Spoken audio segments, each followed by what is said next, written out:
Retention की प्रक्रिया के बाद अब सभी का है एक सवाल। आज इस वीडियो में बताएंगे आपको नीलामी की तारीख है। नमस्कार दोस्तों, मैं यश तिवारी, आप देख रहे हैं क्रिकेट फटाफट का 1357वां एपिसोड। आज 2 नवंबर की तारीख है और रोज की तरह आज भी आईपीएल को लेकर दिन भर की 10 बड़ी रिपोर्ट, बड़ी खबरें आपकी स्क्रीन पर परोसेंगे। एंड तक वीडियो को देखिए, लाइक और शेयर जरूर कीजिए और चैनल को सब्सक्राइब नहीं किया है तो भैया आईपीएल की नीलामी से जुड़ी हुई, शेड्यूल से जुड़ी हुई हर रिपोर्ट, हर खबर, हर रोज सबसे पहले आपको देते हैं और आगे भी देंगे।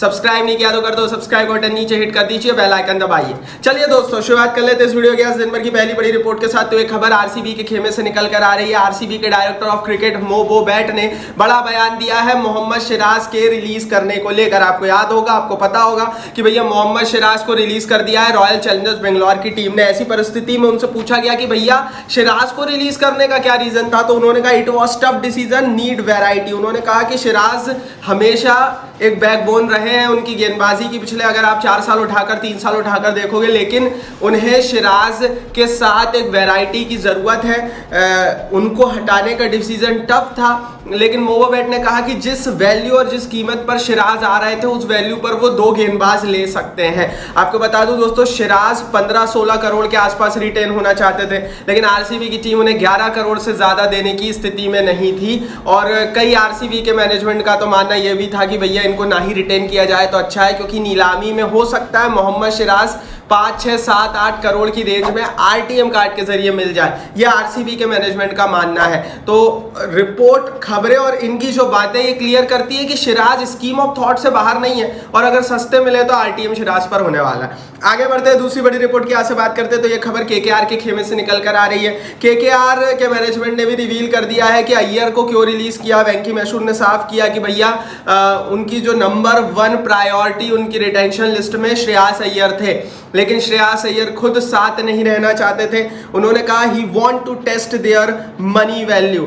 श्रेयस अय्यर अपनी मनी वैल्यू को टेस्ट करने के लिए ऑक्शन में गए। आपको बता दूं दोस्तों कि मैंने सबसे पहले आपसे कहा था, शायद रिटेंशन से भी पहले 3 दिन पहले मैंने आपसे बोल दिया था कि जो श्रेयस अय्यर है उनकी बातचीत हो गई है रॉयल चैलेंजर्स बेंगलोर की टीम के साथ और आरसीबी उन्हें एज ए कैप्टन लेना चाहती है और इसीलिए अय्यर अपनी डिमांड को देखते हुए नीलामी में गए हैं। कई प्लेयर्स अपनी डिमांड को देखते हुए नीलामी में गए। दूसरी बड़ी चीज दोस्तों ये भी है कि श्रेयस अय्यर ने पिछले साल केकेआर को कप्तानी कर जीत दिलाई थी और अगर वो किसी भी टीम में जाते हैं तो उन्हें पता है कि किसी भी लेगेसी टीम में उन्हें एक बड़ी जिम्मेदारी, एक बड़ा रोल, एक बड़ा काम मिल सकता है। एंड दैट्स व्हाई दोस्तों अय्यर के हवाले से जो रिपोर्ट है वो क्लियर कट बोलती है कि वो खुद जाना चाहते थे और हमने जो खबर बताई थी, जो रील बनाई थी, उस पर मोहर लगती है। लाइक नहीं किया है तो कर देना। और भैया रील हमने डाली थी हमारे इंस्टाग्राम पेज यश.mcp पर, जिसमें हमने आपको 4 दिन पहले रिटेंशन से पहले बता दिया था अय्यर आरसीबी जाने वाले हैं। तो यश.mcp लिंक डिस्क्रिप्शन बॉक्स में है। इंस्टाग्राम परिवार का हिस्सा प्लीज बनिए। आगे बढ़ते हैं दोस्तों, ऐसे बात करते हैं दिन भर की तीसरी बड़ी रिपोर्ट की। तो ये रिपोर्ट आ रही है सुरेश रैना के हवाले से। ऋषभ पंत की नई टीम को लेकर सुरेश रैना का बयान आया। उन्होंने कहा I met MS in Delhi, Pant was also there, someone will be wearing yellow soon. 2 महीने पहले हमने रील डाली थी यश.mcp इंस्टाग्राम पर, साथ ही यूट्यूब पर भी बताया था कि भैया चेन्नई की टीम बहुत बहुत बहुत इंटरेस्टेड है अपने ऋषभ पंत के लिए। अब सुरेश रैना ने रिटेंशन की प्रक्रिया में जब ऋषभ पंत रिटेन नहीं हुए तो क्लियर कर दिया कि मेरी मुलाकात पंत के साथ, धोनी के साथ हुई थी दिल्ली में और जब मैं मिला था तो उनकी बातें सुनकर मुझे क्लियर कट हो गया था कि कोई एक नया बंदा बहुत जल्दी येलो जर्सी पहनने वाला। उनका इशारा साफ है कि ऋषभ पंत चेन्नई सुपर किंग्स के प्राइम रडार पर है। चेन्नई सुपर किंग्स के बाद आई थिंक 50-60 करोड़ के आसपास का बजट है, नीलामी में बैलेंस पर्स है, लेकिन इतना होने के बावजूद भी चेन्नई शायद 20-22 करोड़ रुपए लगा दे ऋषभ पंत पे। क्योंकि अगर आप चेन्नई सुपर किंग्स को उठाकर देखोगे आज की डेट में तो धोनी को अपना एक सीधा उत्तराधिकारी चाहिए, एक ऐसा खिलाड़ी जो कप्तान हो, जो विकेट कीपिंग करता हो, विकेट के पीछे से खेल को चला सके, फिनिश करता हो। ये सारी खूबी अगर आज की डेट में हिंदुस्तान में अगर किसी एक खिलाड़ी में है तो वो अपने ऋषभ पंत भैया है। एंड दैट्स व्हाई दोस्तों रैना ने भी क्लियर कर दिया, चिन्ना थला ने भी क्लियर कर दिया। आगे बढ़ते हैं, चौथी बड़ी रिपोर्ट की बात करते हैं। बेन स्टोक्स को लेकर बड़ी रिपोर्ट निकल कर आ रही है। रिपोर्ट यह है इंग्लैंड से कि बेन स्टोक्स नीलामी में नहीं जाएंगे, इस बार भी आईपीएल को स्किप करेंगे। पिछले साल भी बेन स्टोक ऑक्शन में नहीं आए थे और उन्होंने आईपीएल को स्किप किया था। इस बार आईपीएल में नहीं आने का उनका जो सबसे बड़ा रीजन है वो आईपीएल का विदेशी खिलाड़ियों के लिए बना नया नियम है। आपको याद होगा, आपको पता होगा, मैंने आपको बताया था कि बीसीसीआई ने साफ कर दिया है कि अगर कोई खिलाड़ी बिक जाता है लेकिन आड़े तिरछे रीजन देकर खेलने नहीं आता है तो ऐसी परिस्थिति में बीसीसीआई उस पर्टिकुलर प्लेयर पर 2 साल का आईपीएल बैन लगा देगा। तो भैया बेन स्टोक्स उन्हीं खिलाड़ियों की लिस्ट में आते हैं जो बिकने के बाद खेलने आते नहीं है या बीच में से भाग जाते हैं बिना किसी रीजन के। इसीलिए स्टोक्स सोच रहे हैं स्किप ही कर दो, क्यों बेइज्जती कराऊंगा। आगे बढ़ते हैं, 5वीं बड़ी रिपोर्ट की यहाँ से बात करते हैं। ये रिपोर्ट आ रही है भैया आरसीबी के खेमे से एक दफा फिर।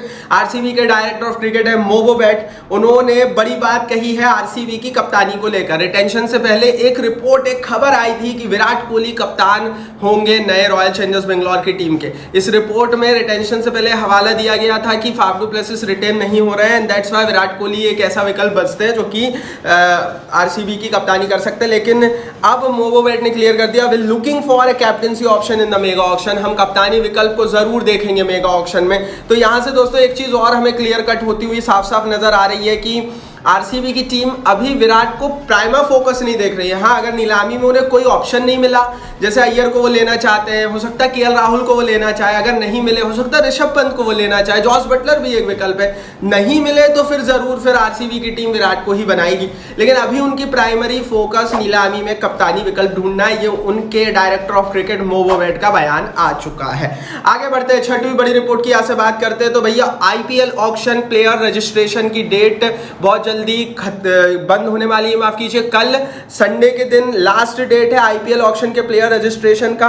और पूरे दुनिया भर से जो प्लेयर्स हैं वो ऑनलाइन माध्यम से अपना रजिस्ट्रेशन कर रहे हैं। ये पर इनवाइट बेसिस रजिस्ट्रेशन होता है, इसमें कोई भी खिलाड़ी उठकर रजिस्ट्रेशन नहीं कर सकता।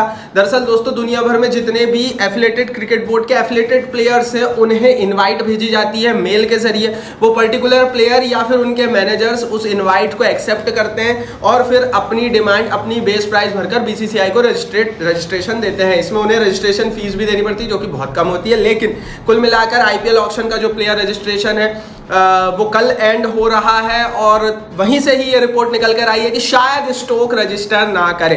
बाकी दोस्तों कल या परसों तक हमें शायद वो लिस्ट भी मिल जाए जिसमें हमें पता लग जाए उन सारे खिलाड़ियों के नाम जो कि नीलामी में रजिस्टर्ड हुए। तो चैनल के साथ बने रहिए, सब्सक्राइब कर रखिए, बेल आइकन दबा कर रखिए, क्योंकि अब प्लेयर रजिस्ट्रेशन और नीलामी का डंका बज चुका है। 7वीं बड़ी रिपोर्ट ऑक्शन की तारीखों से जुड़ी हुई निकल कर आ रही है। दरअसल दोस्तों ऑक्शन की तारीखों को लेकर भी एक नई बज, एक नई रिपोर्ट कल से क्रिएट होने लगी है, क्योंकि रिटेंशन खत्म हो चुका है। तो अब सबको यही इंतजार है कि बीसीसीआई जल्द से जल्द बता दे कि अब नीलामी की तारीखें क्या होगी। नवंबर का महीना शुरू हो चुका है, हमने पहले से ही एक्सपेक्ट किया था कि भैया दिसंबर के पहले हफ्ते तक ही नीलामी को एंड करना पड़ेगा। हालांकि हमने जो पहले प्रिडिक्ट किया था वो 15 दिसंबर के आसपास की डेट प्रिडिक्ट की थी। क्रिक बस बोल रहा है 24-25 नवंबर को नीलामी होने वाली है।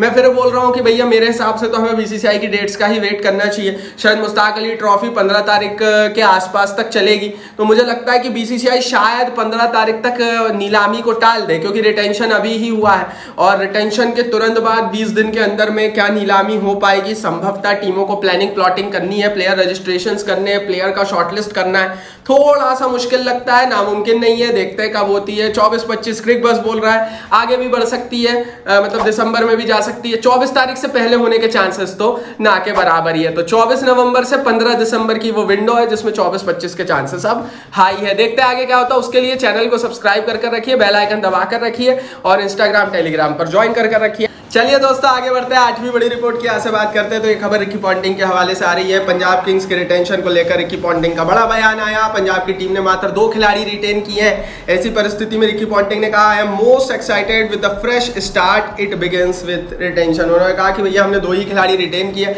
हम अपनी टीम को फ्रेश बनाएंगे। ना हमने लिविंगस्टोन को लिया, ना बेस्टो को लिया, ना सैम करन को लिया, किसी को नहीं लिया। शिखर हम तो संन्यास ले चुके हैं और अब हम फ्रेश स्टार्ट करेंगे, फिर से रीबिल्ड करेंगे। हालांकि जब ये रिटेंशन की लिस्ट आई थी तो क्लियर हो गया था, 110 करोड़ रुपए लेकर नीलामी में जा रही है पंजाब, अपने आप को फिर से बनाएगी, जो कि शायद हर 2-3 साल में पंजाब करती ही है। आगे बढ़ते हैं, 9वीं बड़ी रिपोर्ट की यहाँ से बात करते हैं। तो भैया नीलामी में, मेगा ऑक्शन में स्पेशली पहली बार एक बहुत ही अजीब सिनेरियो देखने को मिला, क्योंकि 5 टीमें ऐसी है जो रिटेंशन की प्रक्रिया के बाद कैप्टन लेस हो चुकी है, जिसमें दोस्तों सबसे बड़ी चीज ये है कि एक टीम तो ऐसी है जिन्होंने शायद 2 ही प्लेयर रिटेन किए, लेकिन 4 टीमों ने तो अपने इंडियन कैप्टन्स को भी आउट किया है। ऋषभ पंत दिल्ली के कप्तान थे, राहुल भी लखनऊ के कप्तान थे, प्लेसेस आरसी भी, श्रेयस अय्यर केकेआर के विनिंग कप्तान थे, और पंजाब किंग्स के पास तो कुछ था ही नहीं। लेकिन ये 5 टीमें अब कैप्टन लेस हो चुकी है, 4 टीमों ने अपने कप्तानों को खुद छोड़ा है। पंजाब के पास कोई विकल्प नहीं था, जिसमें से 3 इंडियन कैप्टन्स हैं, और ये बताता है कि नीलामी कितनी खास होने वाली है, क्योंकि जब पंत हो गए, अय्यर हो गए, केएल राहुल हो गए,